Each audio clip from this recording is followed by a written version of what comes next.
Don Luis Pérez Armiño, licenciado en Historia por la Universidad de León y en Antropología Social y Cultural por la UNED, por la Universidad Nacional de Educación a Distancia. Luis es conservador de museos, está destinado ahora en el Museo del Traje y se ocupa esencialmente de la conservación preventiva, algo importante en este museo en particular. Hoy está aquí, sin embargo, para hablarnos sobre uno de sus muchos intereses, que es el África negra. Él ha trabajado en Malabo y en Bata, en la República de Guinea Ecuatorial, y fruto de esa investigación son varios trabajos, artículos, ponencias. Hoy nos va a hablar sobre el Museo de África, historia en blanco y negro. Muchísimas gracias, Mónica, y muchísimas gracias al comité por dejar presentar precisamente, efectivamente, como dice Mónica, una pasión personal, que es todas las cuestiones en torno al mundo africano, un poco a raíz de mi trabajo en el Museo de Antropología como responsable de las colecciones de África, colecciones en las que precisamente este museo va a tener un papel bastante fundamental. Es un museo que me resulta muy interesante porque ya no solo por esa visión antropológica en torno a un mundo muy desconocido para España, sino también porque es un museo que tiene una relación muy estrecha, muy íntima con todo lo que sucede en España a lo largo de su existencia, por cierto, bastante efímera. Su origen, en 1946, lo podríamos relacionar por una parte con ese contexto ideológico de una España de posguerra en la que se impone un régimen autoritario y de carácter militarista que utiliza todo un entramado de museos para afianzar las bases ideológicas de su régimen. Pongo aquí el ejemplo del Museo Etnológico, del Museo Nacional de Etnología, porque siendo un museo heredero de otra institución, como fue el Museo de Antropología que creó el doctor Velasco, en 1940 se reordena porque entiende que precisamente son los pueblos con los que ha tenido España un contacto histórico los que pueden testimoniar mejor esa labor civilizadora y evangelizadora que trataría de justificar la acción colonial española a lo largo de la historia. También otro de los contextos fundamentales es el internacional, porque, repito, el museo se crea en 1946, en un momento en que la Segunda Guerra Mundial ha finalizado y fruto de ese conflicto se ha generado un nuevo sistema internacional en el que uno de los pilares va a ser la emancipación de los pueblos colonizados. España en ese momento mantiene dos grandes núcleos coloniales al norte de África, donde prima un sentimiento muy arraigado entre las élites militares que han tomado el poder y en torno al río Muni, la isla de Fernando Poo, lo que es hoy la actual República de Guinea Ecuatorial, donde sí se desarrolla un sistema colonial más clásico de explotación económica. Precisamente frente a las presiones internacionales que abogan porque España abandone esos territorios, porque facilite la emancipación, en 1945 se va a crear el Instituto de Estudios Africanos. Es una organización bastante interesante porque, por una parte, tiene un carácter científico y, de hecho, está adscrita al Consejo Superior de Investigaciones Científicas, pero, por otra parte, depende funcional y presupuestariamente del Ministerio de Presidencia y, en concreto, de la Dirección General de Marruecos y Colonias. Este instituto tenía como misión canalizar todas las investigaciones que se realizasen en España en torno al continente africano. El fin último, que venía escrito en su reglamento de organización, era rentabilizar la explotación económica de los territorios coloniales. Pero al final todo el trabajo del instituto se centró sobre todo en justificar la acción colonizadora de España en África. Fruto de este trabajo, en 1946 se publica el decreto, o el reglamento más bien, perdón, de organización y funcionamiento del museo, y en su artículo 13 se establece que se creará un museo porque se entiende que el museo es el órgano adecuado, el órgano idóneo para dar a conocer no solo la labor que realiza el Instituto en el continente, sino sobre todo para dar a conocer la realidad del continente, y digo lo de la realidad entre comillas, porque ahora lo veremos, del continente entre el público español. Si bien no tuvo una sede hasta mucho más adelante, los trabajos comenzaron inmediatamente, sobre todo en la obtención de una colección que permitiese la apertura de este centro. Si estudiamos esa colección, la colección se puede dividir en tres grandes bloques. El primero de ellos es el de los objetos que se refiere a las culturas autóctonas.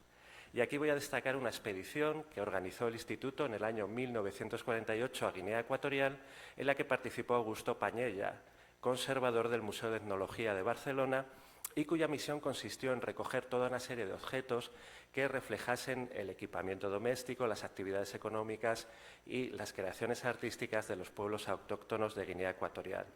Es muy interesante ver el inventario que se conserva hoy en día en el archivo del Museo Nacional de Antropología, donde de una forma bastante breve, pero con bastante información, nos dice qué tipo de objetos se ha recogido, dónde se ha recogido, incluso hace un pequeño esquema, un pequeño dibujo, donde es fácil identificar el objeto en cuestión y que ha ayudado precisamente para establecer esa línea entre la expedición y la actualidad de esos objetos. Sin embargo, hay que tener en cuenta que a pesar de esta recolección no bastó para abrir el museo y, de hecho, estos objetos fueron depositados en el Museo Etnológico de Barcelona. No sería hasta la apertura del museo cuando llegasen a Madrid. Otra del segundo bloque de colecciones, también muy interesante, sobre todo por las lecturas que se puede hacer en torno a este tipo de objetos, era todas las obras premiadas en el certamen de pintores de África.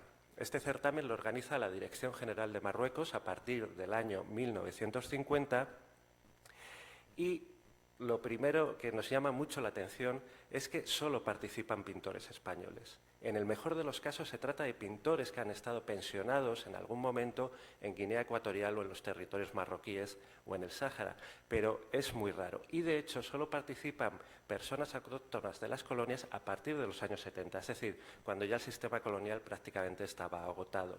De hecho, la primera medalla de África se daría a Leandro Mbomío en 1975.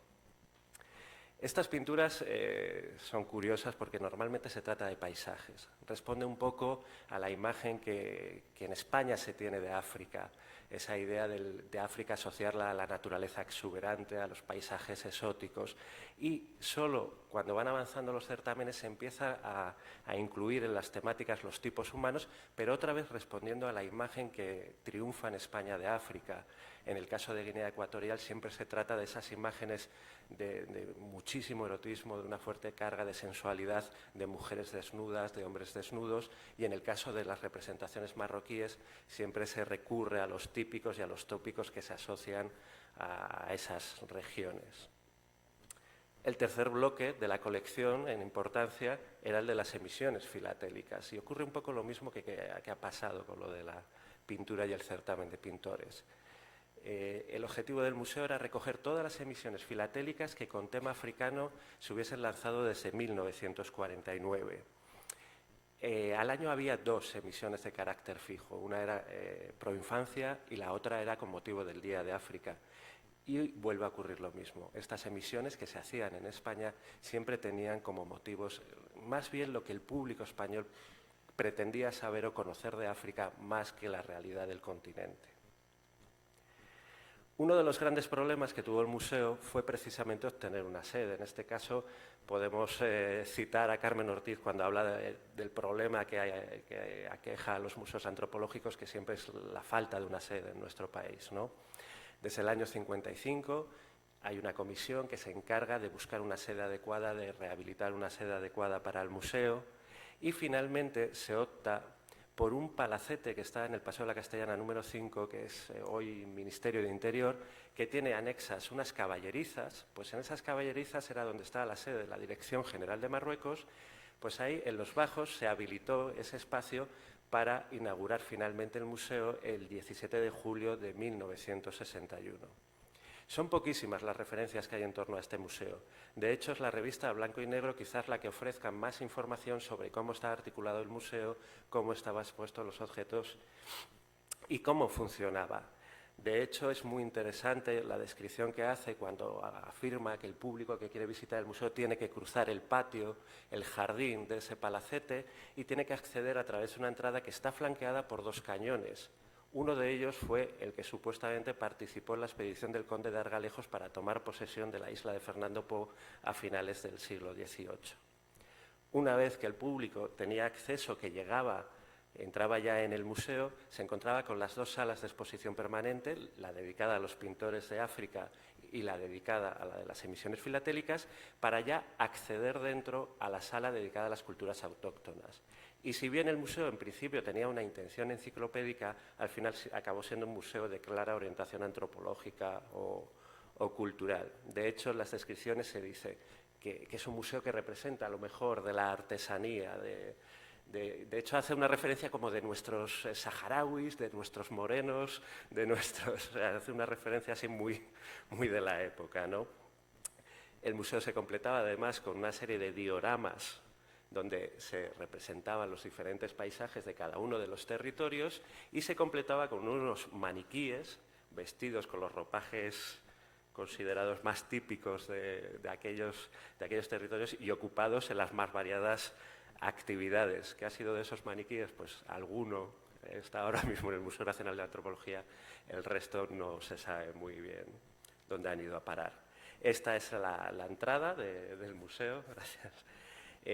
Pero, como comentaba, esto es uno de los grandes problemas que tienen los museos antropológicos en nuestro país. La propia historia del país, la propia historia colonial, la reorganización administrativa que supuso el desmantelamiento del sistema colonial, aconsejó que el espacio del museo se ocupase por otra dependencia administrativa y el museo fue desmantelado. Los fondos africanos fueron a parar, los fondos de antropología fueron a parar al Museo Nacional de Etnología en 1973, a donde se adscriben finalmente en 1984, y en la actualidad, como dice Pilar Romero de Tejada, forman la segunda colección en importancia de ese museo. Ya para concluir, simplemente decir que es un museo, o sea, que en cierto modo pervive a través de sus colecciones en ese discurso, en esa exposición permanente del Museo de Antropología, a la espera de una merecida más que revisión de cuál ha sido su historia y su papel. Muchísimas gracias.